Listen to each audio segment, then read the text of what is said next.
ಆಯ್ತಾಯ್ತು, ನಮಗೆ ಬಿಸಿ ಮುಟ್ಟಿಸೋ ಸಲ ಅಂತಿದ್ರೆ ಅದನ್ನ ಸ್ವಾಗತ ಮಾಡ್ತೀನಿ. ಹೆಂಗದು ಗೊತ್ತಿಲ್ಲ ಅದ್ರಾಗೆ ನಿಮಗೆ ಹೆಂಗ್ ಸಮಾಧಾನಕ್ಕೆ ಹೇಳ್ರಿ ಹಂಗ ಮಾತಾಡ್ತೀನಿ.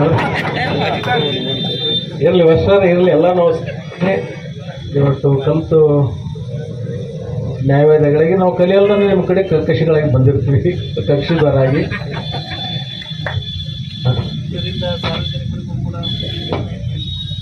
ಹೌದಾ, ದಯಮಾಡಿ ಇಲ್ಲಿಗೆ ಮಟ್ಟಗೊಳಿಸ್ರಿ ಅಂತೇಳಿ ಮತ್ತೊಮ್ಮೆ ನಾನು ರಾಜೀವ್ ಕಾಗೆ ಲಕ್ಷ್ಮಣ ಸವದಿ ಬೇಗ ಮಾಡಿರು ಅಂತೇಳಿ ನಮಗೊಂದು ಸಣ್ಣ ಶಬಾಷಿಗೆ ಕೊಡ್ತೀವಿ. ತಡ ಮಾಡಿದ್ರೆ ಸ್ವಲ್ಪ ಅದಕ್ಕಿಂತ ಸಣ್ಣ ಸರ್ಟಿಫಿಕೇಟ್ ಬರುತ್ತೆ. ಭಾಳ ತಡ ಆದರೆ ನನ್ನ ಮಕ್ಕಳು ಯಾವಾಗ ಮಾಡ್ಬೇಕಾಗಿತ್ತು ಈಗ ಮಾಡಿದ್ದಾರೆ ಏನು ದೊಡ್ಡದು ಅಂತ ಅಂತೀರಿ ಅನ್ನೋದು ನಮಗೆ ಅರಿವಿದೆ. ಅದು ಆದ್ರೆ ಅದನ್ನೆಲ್ಲ ಅನಿಸೋಕ್ಕಿಂತ ಮೊದಲನ ಇದಕ್ಕೊಂದು ಇತಿಶ್ರೀ ಹಾಡುವಂಥ ಕೆಲಸವನ್ನು ನಾವು ಮಾಡೋಣ ಅಂತ ಹೇಳಿ ಈ ಸಂದರ್ಭದಲ್ಲಿ ಹೇಳಿ, ಬೆಳಗ್ಗೆ ನಮಗೆ ಅಟುವಟು ವಕೀಲರು ಫೋನ್ ಮಾಡಿದ್ರು, ನೀವು ಸ್ಪಂದನೆ ಮಾಡಿ ಭರವಸೆಯನ್ನು ಕೊಡ್ಬೇಕು. ಒಂದು ವೇಳೆ ಆಗದೇ ಇದ್ದರೆ ನಿಮಗೊಂದು ಮಾತು ಕೊಡ್ತೀನಿ, ಈ ಬೆಳಗಾವಿ ಅಧಿವೇಶನ ಆದ ಮೇಲೇನೂ ಕೂಡ ಆಗದೇ ಇದ್ದರೆ ರಾಜೀವ್ ಕಾಗೆಯನ್ನು ಕರ್ಕೊಂಡು ಬಂದು ಟೆಂಟ್ ಹಾಕಿ ನಿಮ್ಮನ್ನು ಕೂಡಿಸಿ ನಾನು ಬೇಕಾದ್ರೆ ಒಂದು 5 ದಿವಸ ಕೊಂಡ್ರುವಂಥ ಕೆಲಸನೂ ಕೂಡ ಮಾಡೋಣ. ಅದೇನು ದೊಡ್ಡದು, ನಮ್ಮ ಕೆಲಸಕ್ಕೆ ನಾವು ಹೋರಾಟ ಮಾಡಲಿಕ್ಕೆ ಏನು ತಪ್ಪಿಲ್ಲ. ಏನು ಕಟ್ಟಿಗೆ ಅವ್ರೆ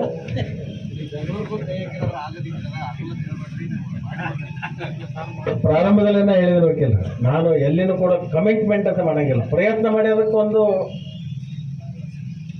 ಈಡೇರಿಸಲಿಕ್ಕೆ ನಾನು ಪ್ರಾಮಾಣಿಕ ಪ್ರಯತ್ನ ಮಾಡ್ತೀನಿ ಅಂತ ಎಲ್ಲ ಕಡೆಯೂ ಹೇಳಿದ್ದೀನಿ. ಅನೇಕ ಜಟಿಲವಾದ ಸಮಸ್ಯೆಗಳು ಆ ದೇವರು ತೆಗೆದಂತ ಅವು ಸುಲಭವಾಗಿ ಮುಗಿತೈತೆ ಅಂತ ಹೇಳಿ ನನಗೊಂದು ಭರವಸೆ ಇದೆ. ಅದಕ್ಕೆ ದಯಮಾಡಿ ಇವತ್ತು ಮೊಟಕುಗೊಳಿಸಿ ಕಾರ್ಯಕಲಾಪ ಪ್ರಾರಂಭ ಮಾಡಿ ಸಾರ್ವಜನಿಕರಿಗೆ ಅದರಿಂದ ಒಳಿತಾಗುತ್ತೆ ಮತ್ತು ಮುಂದಿನ ದಿನಮಾನದಲ್ಲಿ ನಿಮಗೂ ಕೂಡ ಒಳಿತಾಗ್ತಿದೆ ಅಂತಕ್ಕಂಥ ಮಾತಲ್ಲಿ ಈ ಸಂದರ್ಭದಲ್ಲಿ ಹೇಳಿ, ಹಮ್ಮಿಕೊಂಡಿದ್ದ ನಿರಂತರ ಧರಣಿಯನ್ನು ನಮ್ಮ ಸಂಘವು ಕಾಗವಾಡ ಶಾಸಕರಾದ ರಾಜವಣ್ಣ ಕಾಗೆ ಮತ್ತು ಅಥಣಿ ಶಾಸಕರಾದ ಲಕ್ಷ್ಮಣಣ್ಣ ಸವದಿಯವರ ಭರವಸೆಯ ಮೇರೆಗೆ ಹಿಂಪಡೆದುಕೊಂಡು ನಾಳೆಯಿಂದ ನ್ಯಾಯಾಲಯದ ಕಾರ್ಯಕಲಾಪದಲ್ಲಿ ಭಾಗಿಯಾಗುತ್ತೇವೆ. ಒಂದು ವೇಳೆ ಸರ್ಕಾರ ಬೆಳಗಾವಿಯಲ್ಲಿ ನಡೆಯಲಿರುವ ಚಳಿಗಾಲದ ಅಧಿವೇಶನದ ಒಳಗಾಗಿ ನ್ಯಾಯಾಲಯ ಸ್ಥಳ ಮಂಜೂರಾತಿ ಆದೇಶ ನೀಡದೇ ಹೋದರೆ ನಮ್ಮ ಉಗ್ರ ಹೋರಾಟ ಮಾಡುವುದಾಗಿ ಎಚ್ಚರಿಕೆ ನೀಡಿ ಈ ಪ್ರತಿಭಟನೆಯಿಂದ ತಾತ್ಕಾಲಿಕವಾಗಿ ಹಿಂದೆ ಸರಿಯುತ್ತಿದ್ದೇವೆ ಮತ್ತು ನಮ್ಮ ಈ ಧರಣಿ ಸತ್ಯಾಗ್ರಹಕ್ಕೆ ನ್ಯಾಯವಾದಿಗಳ ಸಂಘ ಅಥಣಿ, ರಾಯಬಾಗ್, ಚಿಕ್ಕೋಡಿ ಹಾಗೂ ಇನ್ನಿತರ ಸಂಘಗಳಿಂದ ಬೆಂಬಲ ವ್ಯಕ್ತಪಡಿಸಿದ್ದು ಅವರಿಗೂ ಸಹ ಧನ್ಯವಾದವನ್ನು ಸಲ್ಲಿಸುತ್ತೇನೆ.